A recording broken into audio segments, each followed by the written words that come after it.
Hello friends, Umiya ફૂડમાં તમારું સ્વાગત છે। તો આજે આપણે બનાવીશું ભરેલા રવૈયા અને મરચાં। તો એ માટે મેં અહીંયા 200 ગ્રામ જેટલા રવૈયા લીધા છે અને આ વઢવાણી મરચાં લીધા છે, જે મોળા આવે ને 5 નંગ લીધા છે, એટલે આશરે 150 ગ્રામ જેવા મરચાં હશે।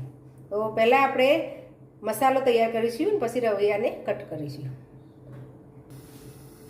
મસાલો બનાવવા આપણે एक कढ़ाई में 1 चमची जेटलू तेल एड करीशुं अने 1 वाटकी बेसन लई अने शेकी लईशुं। जो तमारे बेसन ना लेवुं होय तो घर में कोई पण सेवो के पछी फराળી नमकीन पड्युं होय ने को मीठुं खाटा मीठा आवे छे के तो ए तमे एने दળી अने लई शको। अने जो बेसन होय तो शेकी लेवानुं अने एने शेकवानी जरूर नहीं पड़े। तो बेसन ने आपणे थोड़ो कलर चेन्ज थाय त्यां सुधी शेकी लईशुं।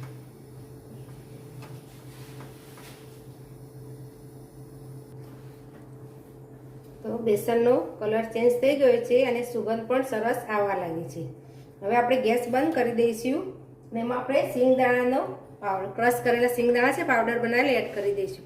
તો 3 ચમચી જેટલા સિંગદાણાને મેં ક્રશ કરી અને પાવડર બનાવી લીધો છે। ગેસ બંધ કરી દીધેલો છે।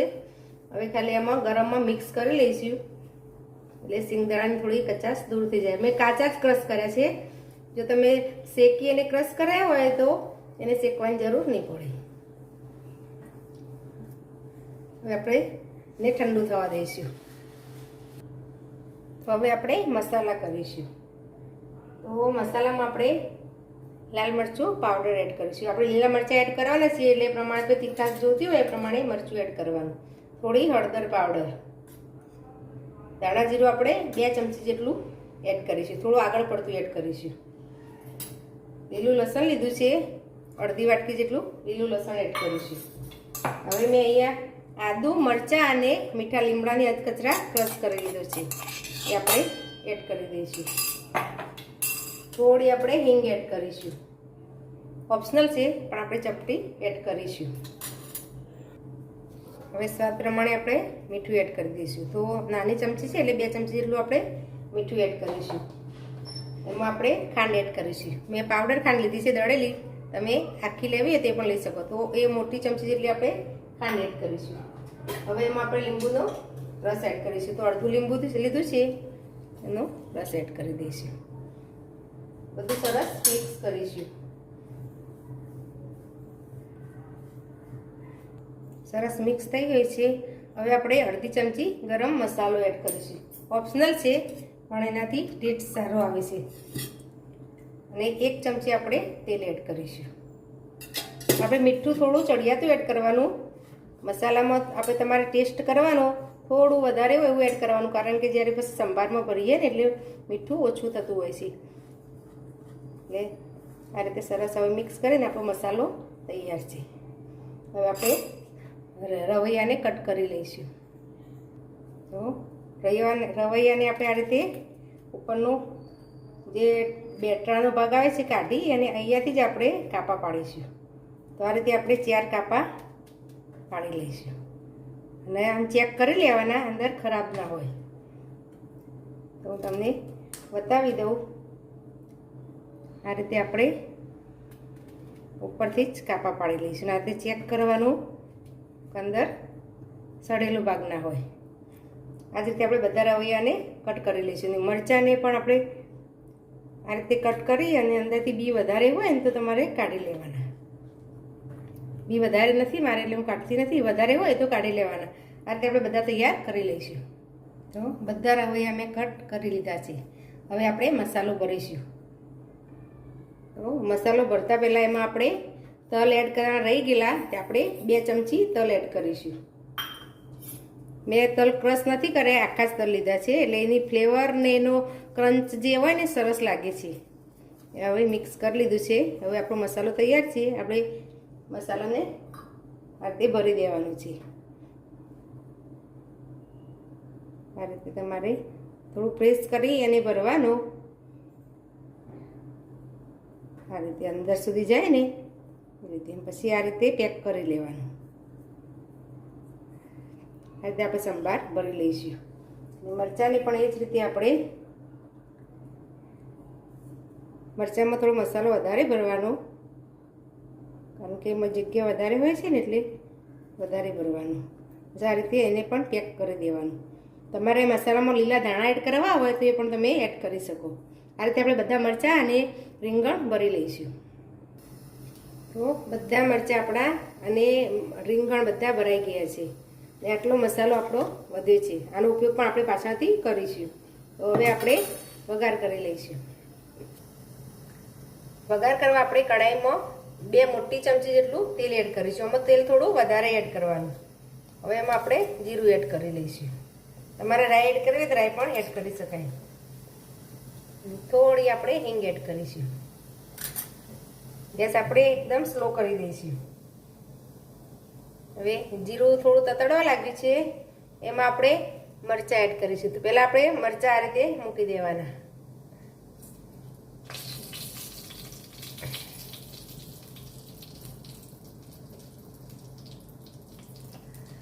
બને ને તો આ રીતે મોટા આમ પોળા તળિયાવાળી હોય ને એવી જ આપણે વાસણ લેવાનું. કઢાઈ લો કે કોઈ પણ લો તો આજના પોળું છે ને તો તમારે આ રીતે એક એક મૂકાશે. આ રીતે હવે મરચાંને થોડી વાર લાગે ચડતા એટલે આપણે વચ્ચે રાખીશું. આ રીતે આપણે રવૈયા મૂકી દઈશું. મરચાં રવૈયા સરસ ગોઠવી દીધા છે. આપણે હાલ ચલાવવા નથી. એક ભાગ નીચે થોડી થઈ જાય પછી આપણે ચલાવીશું. એ ઢાંકણ ઢાંકી દઈશું. તો 2 જ મિનિટ આપણે થવા દઈશું. એકદમ સ્લો ગેસ રાખીશું. પછી આપણે ચેક કરીશું. 2 મિનિટ જેવું થયું છે આપણે ચેક કરીશું. મરચાં છે ને પહેલાં આપણે એને ઉલટા કરી દેવાના. જો નીચેથી ચડી ગયા છે એટલે આ રીતે પલટાવી લેવાના. અને સાથે સાથે રવૈયાને પણ આપણે પલટાવી લેવાના.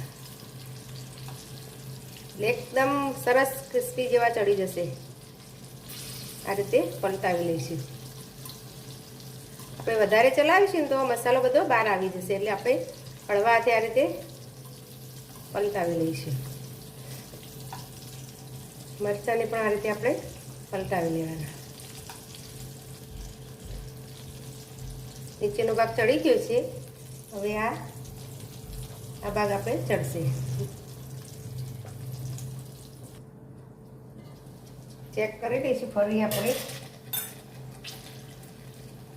હવે મરચાંને આપણે આ રીતે ચેક કરીશું તો હજી થોડા જો આ તમે જોઈ શકો છો આ ભાગ છે થોડો એ કાચા લાગે છે. એટલે આપણે એને પલટાવી લેવાના આ રીતે થોડા થવા દઈશું. કારણ કે આપણે 4 સાઈડે ચડવીશું ને મરચાંને તો જ સોફ્ટ થશે.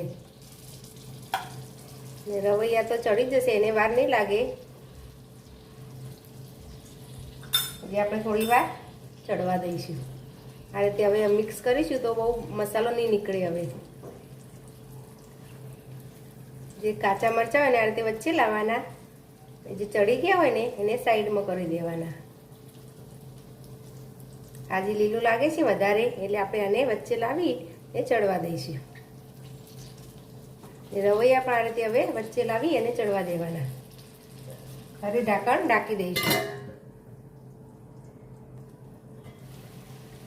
2 મિનિટ પછી આપણે ચેક કરીશું.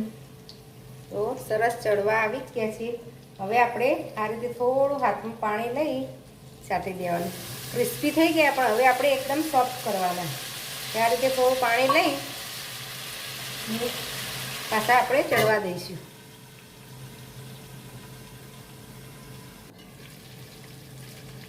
તો સરસ જો હવે સોફ્ટ થઈ ગયા ને થોડું પાણી આ રીતે એડ કરીશું ને તો સરસ સોફ્ટ થઈ જશે. હવે જે આ વધેલો મસાલો હતો ને એ આ રીતે ઉપર એડ કરી દઈશું આપણે. તમારે ઓછો હોય તો ઓછો એડ કરવાનો. મારે વધારે છે બધું એડ કરી દઈશું એટલે એનાથી સરસ ઉપર કોટિંગ થઈ જશે. આપણે હાલ વધારે ચલાવવાનું નથી. આ રીતે હળવા હાથે આપણે ચલાવીશું.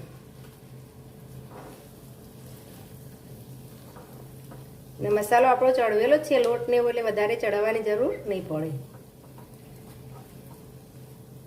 થોડી વાર આપણે ખાલી ચડવા દઈશું. હવે હળવાથી મિક્સ કરી અને આપણે હવે 2 જ મિનિટ આપણે ચડવા દઈશું. ચેક કરી લઈએ. જો સરસ ચડી ગયા છે હવે અને મસાલો પણ સરસ કોટ થઈ ગયો છે. હવે આપણા રવૈયા અને મરચાં તૈયાર છે. હવે સર્વ કરીશું. તો આપણે સર્વિંગ પ્લેટમાં લઈ લીધા છે. તો એકદમ સરસ તમે જોઈ શકો છો, મસાલો પણ સરસ કોટિંગ થઈ ગયો છે અને એકદમ ચડી ગયા છે. આપણે મરચાં અને રવા એકદમ સોફ્ટ થઈ ગયા છે. તમને નજીકથી જોશો તો ખબર પડશે કેટલા સરસ આપણા મરચાં અને રવૈયા તૈયાર થયા છે અને મસાલાથી પણ સરસ કોટિંગ થઈ ગયું છે. તો જો તમને આ મારી રેસીપી ગમી હોય તો મારા વિડીયોને લાઇક, શેર અને મારી ચેનલને સબસ્ક્રાઈબ જરૂર કરજો. ફરી મળીશું આવા નવા વિડીયો સાથે. ધન્યવાદ.